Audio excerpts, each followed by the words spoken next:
ஆண்டவர் படைக்கும் போதே எப்படி படைக்கிறாரு? காட்டு மிருகத்தையும் நாட்டு மிருகத்தையும் உண்டாக்கினார் இருக்கு. 1:24 வாசிக்கும் போது காட்டு மிருகத்தையும் நாட்டு மிருகத்தையும் படைத்தார். அப்படி இருக்கும்போது கர்த்தர் ஒரு தோட்டத்தை, ஒரு வேலியை போட்டு ஒரு தோட்டத்தை கொடுத்து, இதை நீ பார்த்துக்கோ அப்படின்னா என்ன அர்த்தம்னா, வெளியிருந்து எதுவும் உள்ளே வராம பார்த்துக்கோ அப்படின்னு அர்த்தம். அதான் காக்கவும் அப்படின்னு அர்த்தம்.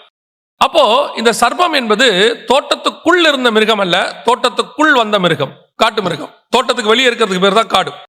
அப்ப அந்த வெளியிருந்து உள்ளே வருகிறதான சர்ப்பம் அது வந்து இவர்களை வச்சிக்குது. அப்போ முதலாவது நாம் செய்ய வேண்டியது என்னன்னு கேட்டீங்கன்னா, இந்த சர்ப்பம் உள்ளே வராமலேயே தடுக்கணும்.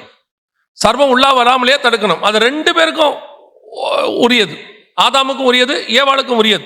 ஏன்னா ஆதாமுக்கு கொடுக்கப்பட்ட உபதேசம் ஏவாளுக்கும் உரியது. ஒரு சிலர்லாம் சொல்லுவாங்க, அது ஆதாமுக்கு தான் ஆண்டவர் சொன்னாரு, ஆதாம் தான் ஒழுங்கா காவல் செய்யாம விட்டுட்டான்னு. ஆதாமு கிட்ட சொல்லும் போது ஏவாள் ஆதாமுக்குள்ள இருக்கிறாங்க. நீங்க எபிரேயர்ல வாசிக்கும் போது ஆபிரகாம் மெல்கிசேதேக்குக்கு காணிக்கை கொடுக்கும் போது எபிரேயர் புத்தகம் சொல்லுது, காணிக்கை வாங்க வேண்டிய லேவியும் அவன் அறையில் இருந்தான் அப்படின்னு இருக்கு. ஸோ அதன் அடிப்படையில் ஆதாமுக்குள்ள ஏவாளும் இருக்கிறாங்க. இவங்க 2 பேருடைய வேலை என்ன? இப்போ சொல்ல போனா கணவன் மனைவி 2 பேருடைய வேலை என்ன அப்படின்னு கேட்டீங்கன்னா, வீட்டுக்குள்ள அந்த பாம்பு நுழையாதபடி பாதுகாத்துக் கொள்வது உங்களுடைய பிரதானமான வேலை, ஃபர்ஸ்ட் இம்பார்ட்டன்ட். இப்போ இந்த பாம்புங்கிறது எதை தாங்க குறிக்குது, எதுக்கு அது அடையாளமா இருக்கிறது அப்படின்னு கேட்டீங்கன்னா, வாசிங்க 2 கொரிந்தியர் 11ஆம் அதிகாரம் 3-4 வசனங்களை வாசிங்க. 2 கொரிந்தியர் 11ஆம் அதிகாரம் 3-4 வசனங்களை வாசிங்க. ஆகிலும் சர்ப்பமானது தன்னுடைய தந்திரத்தினாலே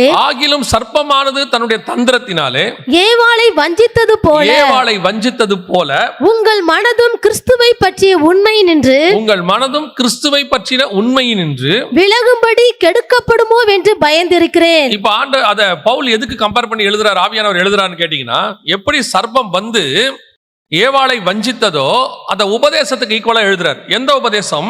உள்ளுக்குள்ளே நாங்கள் ஒரு உபதேசம் கொடுக்கிறோம். அதாவது தோட்டத்துக்குள்ளே கர்த்தர் ஆதாமுக்கு ஒரு உபதேசம் கொடுத்திருக்காரு.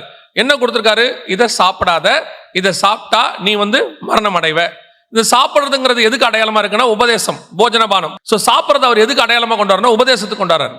இப்ப ஆண்டவர் சொல்றாரு, இந்த உபதேசத்தை நீ எடுத்துக்காத, இந்த உபதேசத்தை எடுத்தினா உனக்கு மரணம் வந்துடும். ஸ்பிரிச்சுவல் மரணத்தை பத்தி ஆண்டவர் பேசுறாரு. அதனாலதான் அவங்க பழம் சாப்பிட்டா உடனே சாகல, சாவதில் சாவாய். அப்படி அர்த்தம் என்னன்னா, சாகவே சாவாய்னா நீ எதுல சாக போறியோ அதுல செத்துருவேன்னு அர்த்தம். உங்க ஆத்மா நரகத்துக்கு போயிடுன்றதுதான் ஆண்டவர் ஸ்பிரிச்சுவலா சொல்றாரு.